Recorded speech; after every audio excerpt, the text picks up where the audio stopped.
8h21, on va parler évidemment du diesel dans un instant. Pierre Chasseret, délégué général de l'association 40 millions d'automobilistes est sur ce plateau et Julien Bayou, porte-parole d'Europe Écologie Les Verts, est avec nous. Mais d'abord, je voudrais revenir sur cette affaire, si vous le permettez, cette affaire.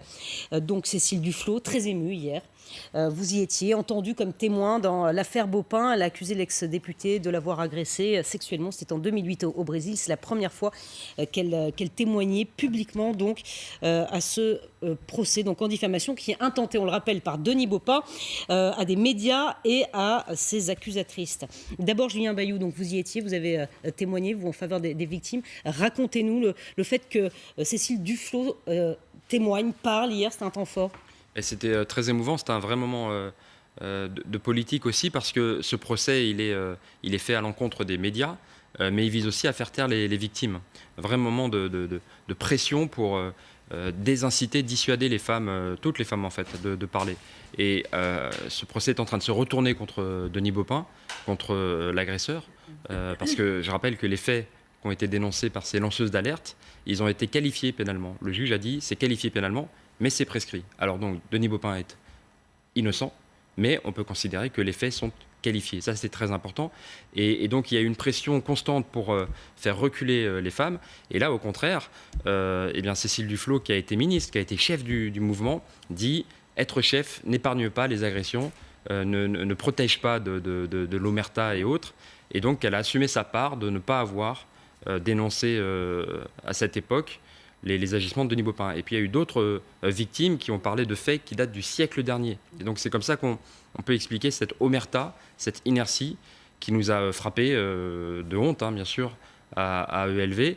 On a une reconnaissance énorme à l'égard des lanceuses d'alerte. Mais Sandrine Rousseau qui était dans la matinale tout à l'heure.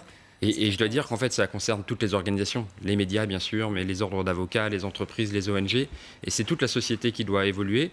Et pour ça, je pense que ces 4 femmes qui au départ ont pris la parole ont vraiment aidé cette libération de la parole. Et c'était avant MeToo. Depuis, ça fonctionne encore, mais il faut pas mollir. Voilà, pour équilibrer les choses, Emmanuelle Cos, qui était aussi présente hier, a elle défendu son mari en disant que c'était un séducteur, mais certainement pas un harceleur. Voilà pour ce qui a été dit. Évidemment, nous suivrons ça. On en vient au diesel, nos diesels. Donc, autre sujet d'actualité, à 8h24. Vous êtes sur ce plateau et on va en parler ensemble parce que Bruno Le Maire a donc fait une proposition. Les véhicules diesel qui sortent avec des moteurs récents donc, pourraient avoir accès à cette vignette. Donc, et je parle sous le contrôle de Claire, c'est le thème de sa chronique, la critère 1 qui permet de circuler, on dit les choses, voilà, en cas de pollution. Ça fait débat entre Bruno Le Maire et les ministres de Transport et de l'écologie. D'abord, écoutez, je vais commencer par vous, Pierre Chasseret.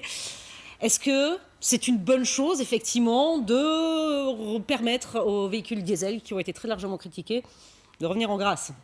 Peut-être qu'on les a trop critiqués, ces véhicules récents diesel, ceux qui sont neufs actuellement. La réalité, c'est qu'un véhicule qui sort aujourd'hui, qu'il soit essence ou diesel, il va émettre des polluants. Pas tout à fait les mêmes dans les deux cas. Une voiture, ça pollue, c'est pas un scoop, mais on est à peu près au même niveau. Donc il paraît plutôt normal, sur un véhicule neuf, d'être sur la même vignette, parce que c'est à peu près le même niveau de pollution. De plus, les vignettes critères, elles sont basées sur des normes Euro, des années. Donc pourquoi différencier diesel et essence ? Ça n'avait pas trop de sens. En dehors de ça, le dernier point, c'est juste de dire, écoutez, c'était ni plus ni moins le premier classement établi. Rappelons-nous que lorsque le classement devait se souvenir, avant qu'il y ait un petit peu de pression qui soit mise sur le classement, le véhicule diesel neuf faisait partie de la vignette critère 1. Donc ce sera un retour au point de départ. Vous venez d'expliquer que vous avez fait du lobby et que vous avez réussi à classer le diesel comme non dangereux. C'est ça le problème. Vous me prêtez une grande influence, Julien Bayou. Vous souriez. Non. Et je trouve qu'on ne devrait pas sourire. Parce qu'en fait, on doit sortir du diesel comme on est sorti de l'amiante. Mais comme je vous le dis, c'est les mêmes polluants. Non. C'est pas les mêmes polluants. En termes de NOx, parlons de NOx. Quand vous avez des chirurgiens du plan climat-santé qui disent attention au NOx, il y en a beaucoup plus dans le diesel, il faut sortir du diesel, c'est plus urgent. L'oxyde d'azote, c'est ça ? Ensuite, on sortira de l'essence, mais l'urgence, c'est d'arrêter le diesel dans les centres-villes notamment, parce que vous avez 130 morts par jour de ces questions de particules fines, et en particulier de NOx. Vous ne pouvez pas dire c'est la même chose, donc on les met au même niveau, c'est trop facile, ça c'est de la fausse vulgarisation. Mais non, c'est pas vrai. On doit sortir du diesel et on doit accompagner les entreprises, les salariés sur d'autres motorisations, moins polluantes bien sûr, mais vous ne pouvez pas traiter par la blague un problème sanitaire, un problème de danger sanitaire. Et en plus, on le paye, bien sûr, ce sont en drames humains, en maladies cardiovasculaires et aussi en impôts pour financer la sécurité sociale. Donc, moi, je vous entends un peu plaisanter, je suis désolé. Non, on arrête de plaisanter. C'est un problème sanitaire. On fait comme avec l'amiante. On arrête. Bon, alors, j'ai écouté. Maintenant, je vais vous donner un autre argument. On a un problème aussi en France, c'est qu'on doit respecter, et vous le savez bien, tous les accords internationaux portent sur la réduction des gaz à effet de serre. C'est comme ça. Gaz à effet de serre sur les voitures, c'est quoi? C'est les émissions de CO2. J'y suis pour rien. À motorisation puissance égale, un véhicule diesel neuf émet en gros 20% de moins de CO2 qu'un véhicule essence. On a vu ces dernières années, on voit bien que les émissions de CO2 du parc automobile sont en train de remonter, ce qui n'est pas normal, puisque le parc rajeunit. On peut comprendre aussi que dans la décision gouvernementale, il y ait aussi écologiquement. C'est pas vrai, vous savez bien que c'est cette Bercy part de qui pousse. responsabilité. Vous savez bien, vous me l'avez dit tout à l'heure. Bien sûr. Arrêtez, le secteur du diesel. Vous me l'avez dit tout à l'heure, c'est Bercy qui pousse. Bon, arrêtez de me dire que c'est pour lutter contre les émissions de gaz à effet de serre, s'il vous plaît. C'est un faux deuxième argument. argument, et comme ça j'aurais fait le tour et je vous aurais tout dit, vous voyez, j'ai rien à cacher. Le deuxième point, c'est un point purement économique et financier. Le deuxième point, c'est un point purement économique et financier. Pour l'instant, il y a des gens qui vont se retrouver peut-être sans emploi. Et ça, c'est une réalité. Parce que peut-être que le discours politique a tué un discours scientifique sur le diesel. Regardez, aujourd'hui... Scientifique, mais les constructeurs automobiles n'ont pas cessé de mentir. Ils n'ont pas cessé de tricher sur leur niveau d'émission. Donc comment voulez-vous que moi je vous croie quand vous me dites les constructeurs automobiles et ceci, cela du niveau d'émission? Il n'y a plus de confiance envers les constructeurs automobiles qui n'ont cessé de tricher sur les émissions. C'est un scandale européen et mondial.